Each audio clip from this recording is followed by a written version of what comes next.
And now we'd like to welcome the Reverend Dr. Janine Burns. Well, it is so fabulous to be speaking to my spiritual family at the New Thought Spiritual Center of Eastern Long Island. And the denomination known as New Thought teaches that there's one ultimate loving energy that is present in all that it exists.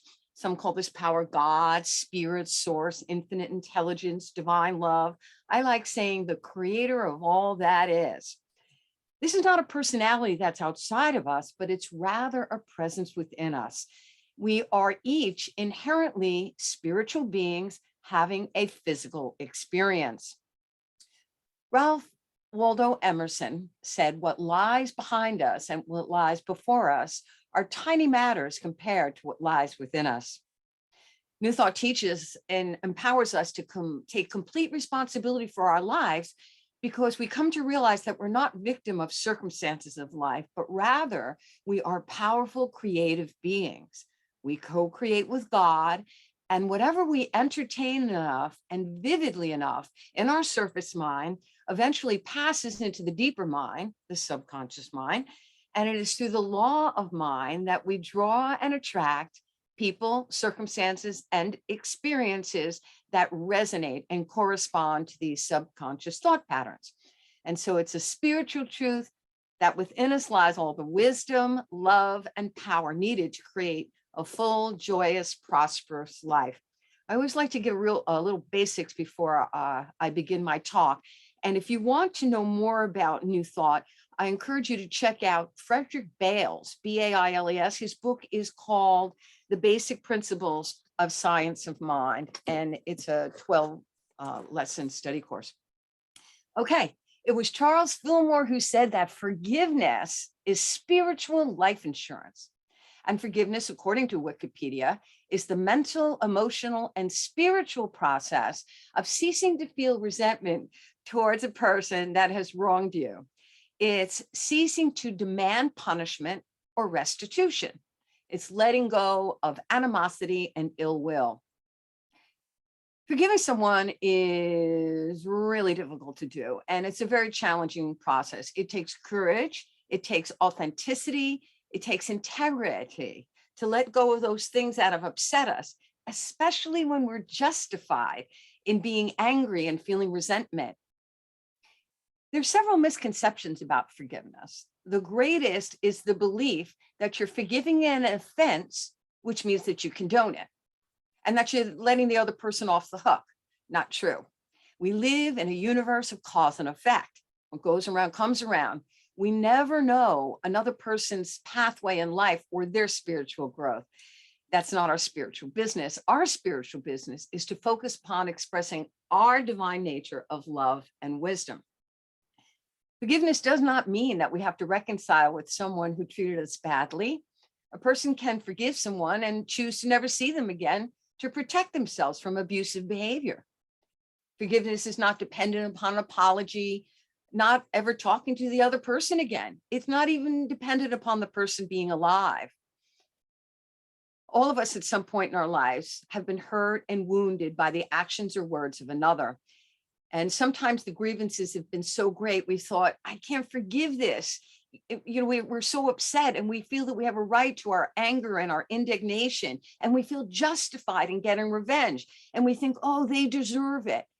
That's because the ego mind feeds on doubt and fear and negativity. The ego loves to get revenge and paybacks. And so when we feel that we've been betrayed or that someone has hurt us in any manner, the voice of our ego seeks vengeance, and we like paybacks, which reminds me of my favorite story of forgiveness. It's the one back way before vaccines rabies were invented. And it's about the woman who was walking in the park and she was bitten by a stray dog. She immediately went to the hospital. It turns out the dog that bit her had rabies. And the doctor who was treating the woman told her, I'm so sorry to report that you have rabies. There is no cure for it. It's fatal. And the woman says, oh my gosh, I don't know what to do. What do I do? And the doctor thought for a moment and he said, probably the best thing that you could do right now is write out your last will and testament. So the doctor gave her a pen and paper and she immediately began to write. He left the room And several minutes later, he passed the patient's room and she's still writing and writing. So he goes about his business. He comes back a little while later and he sees that she's still writing. He knocks on the door. He goes into the room and says to the woman, I don't think that a last will and testament needs to be that long. The woman looks up at him and says, Will Schmill, I'm making a list of people I want to go out and bite. Pretty funny, isn't it? There's an old Chinese proverb that says, if you're going to pursue revenge, you better dig 2 graves because resentment will destroy you. Choice is always present in forgiveness. We don't have to forgive, and there are consequences to not forgiving. Living with resentment takes a lot of effort. Toxic feelings of hatred and resentment, they stay bottled up inside of us, and eventually they'll seep into all areas of our life, with the result that we just become angry and unhappy and frustrated and bitter. Refusing to forgive by holding on to anger and resentment and feelings of betrayal only makes us miserable. And if you stop to think about it, the other person who maybe intentionally hurt you is probably happy that you're miserable, or they don't know that you're miserable because they're just going about their normal lives while you are wallowing in misery. Have you heard of the great New Thought author and teacher, Emmett Fox? He studied New Thought at the beginning of his late teens, and he was buddies with another prominent New Thought teacher, Judge Thomas Troward. Emmett Fox attended the very first meeting of the International New Thought Alliance back in 1914, which is an organization that still thrives today. And it was in 1931 that Fox was tapped to become the minister of New York's Divine Science Church of Healing Christ. He was immensely popular. He would speak to over 5,000 people every Sunday. It was 5,500 people at the New York Hippodrome. And when that closed down, he went to Carnegie Hall. And what I found was very interesting, he'd stopped speaking for the summer. And when he began again, he just put this little advertisement in the paper. And within weeks, there were thousands of people listening to him speak. Anyway, Fox wrote that if your prayers aren't being answered, that you need to search your consciousness and find, is there someone whom you haven't forgiven? Is there an old grudge? Is there some kind of a resentment? And he said, maybe it's an individual, or maybe it's a group, or maybe it's a political party. That's big these days. People are against people who are not of their political party. But he said, once that you have forgiven, your demonstration, your manifestation, your prayers will be answered.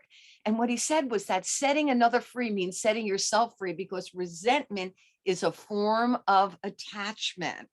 So when you're resenting anybody, you're bound to that person by a cosmic link, quote, a real though invisible mental chain.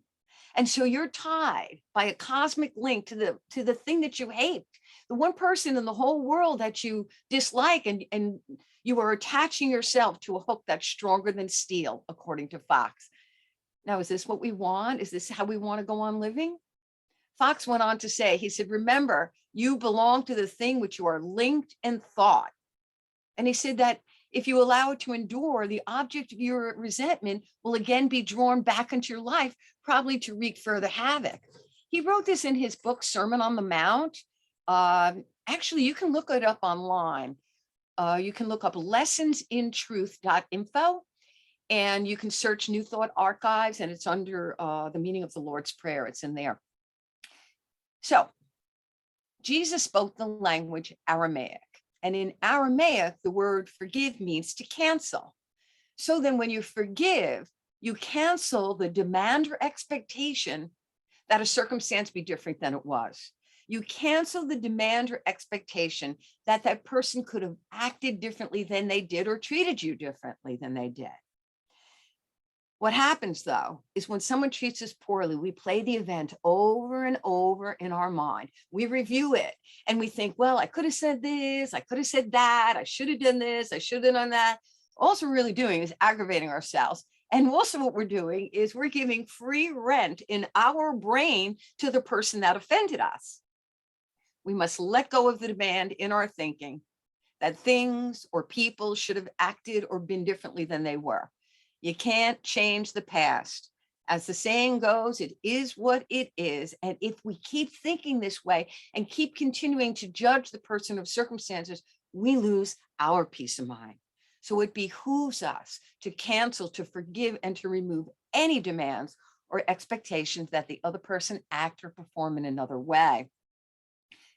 It's important to realize that non-forgiveness takes a real toll on our health. Dr. Everett Worthington, he's a clinical psychologist. You can look him up online, and he studied forgiveness because in 1990, his mother was murdered, and subsequently his brother died by suicide. And he's considered a foremost expert because he wrote 400 articles and 35 books on forgiveness. And what he said, and I quote to you, is harboring a grudge is a personal stressor. Any chronic stressor takes a physical toll. It will affect your immune function and cardio function, your digestion, your heart rate, and your blood pressure. When your brain is stimulated because of stress, it causes your body to release the stress hormone cortisol. Chronically elevated levels of cortisol is the universal bad boy of modern day living. So every time you think of the person that wronged you, you send cortisol into your body. It's essential to understand that forgiveness does not imply turning the other cheek and to allow the offense to occur again. In Matthew 5:39 in the New Testament, we read, "You have heard it said, an eye for an eye and a tooth for a tooth. But I say to you, do not resist an evil person, but whoever slaps you on your right cheek, turn the other cheek also." This is a metaphor for lifting up in consciousness, to have a new perspective, to have spiritual understanding. That's what it means to turn the other cheek, to have spiritual understanding. A good buddy of mine, she's made her transition, Dr. Mary Tumpkin, Universal Foundation for Better Living, amazing. She would often say, spiritual understanding knows motive and cause.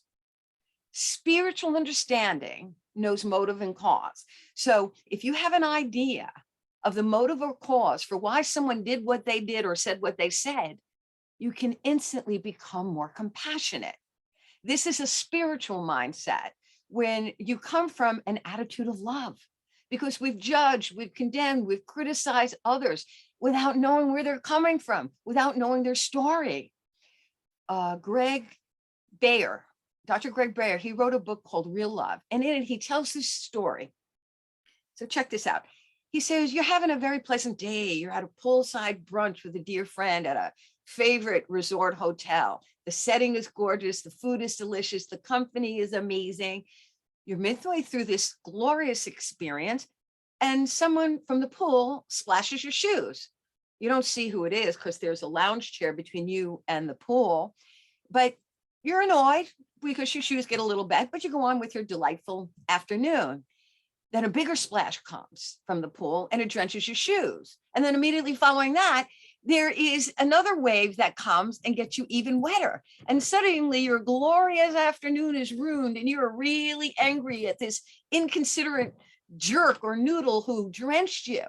So you stand up, you walk to the edge of the pool to give the person a piece of your mind. And when you do, you see they are not playing, they're not frolicking and having a good time in the pool. They are drowning and thrashing about trying to save themselves.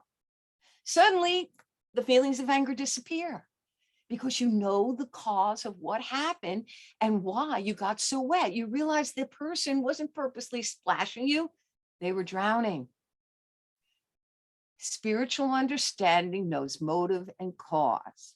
When we can even guess at what the motive or cause is for why somebody said what they said or did what they did, we instantly become more compassionate and we can have spiritual understanding.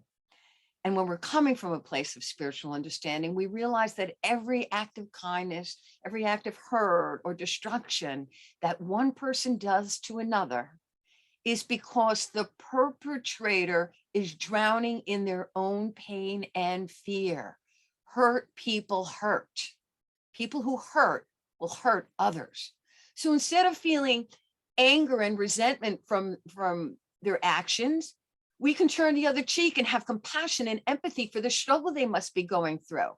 And this understanding enables us to move forward towards forgiveness. Colin Tipping wrote a book entitled Radical Forgiveness, and he teaches that everything in our lives that occurs is so that we might have an opportunity to awaken to our spiritual truth and live from our divine nature. Everything that occurs in our life occurs so that we can live from our divine nature.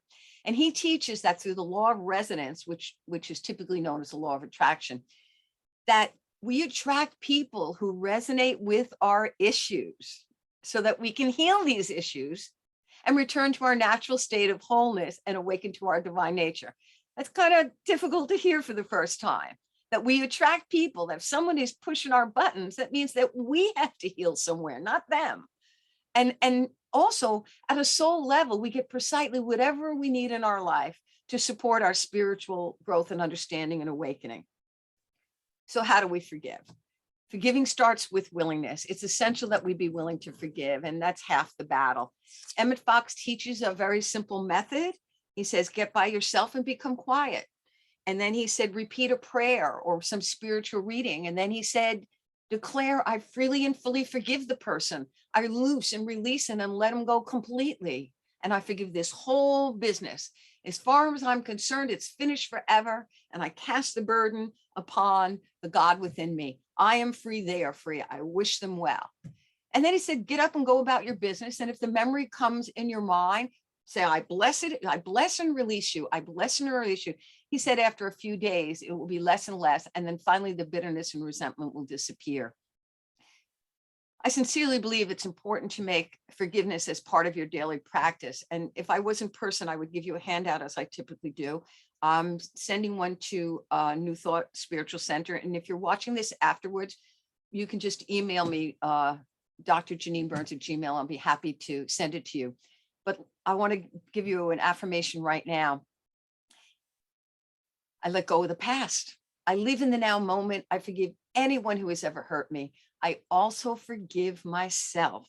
I release thoughts and feelings of disapproval, resentment, and bitterness, and I allow the love of spirit within me to cleanse my mind and heart.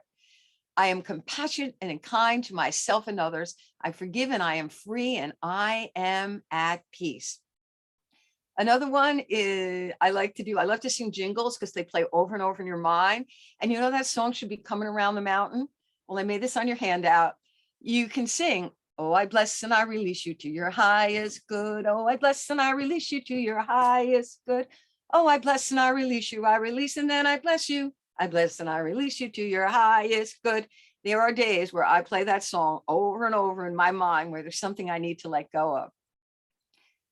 So how do we know when we've truly forgiven? What's the litmus test? You know you've forgiven someone when they can pass through your mind without judgment or condemnation or criticism and angst.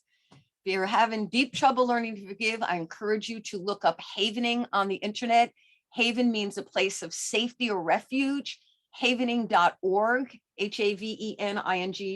And there's YouTube videos. Check that out. I want to end with the idea that ultimately forgiveness is a gift that we give to ourselves. It's not something you do for somebody else.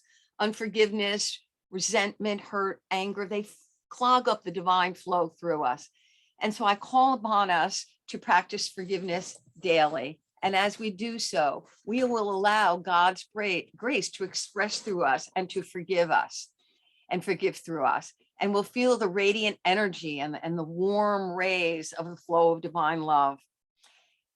This energy of divine love can dissolve any kind of bitterness and resentment. And the side effect is that we become more consciously aware and mindful of the powerful spiritual beings that we are.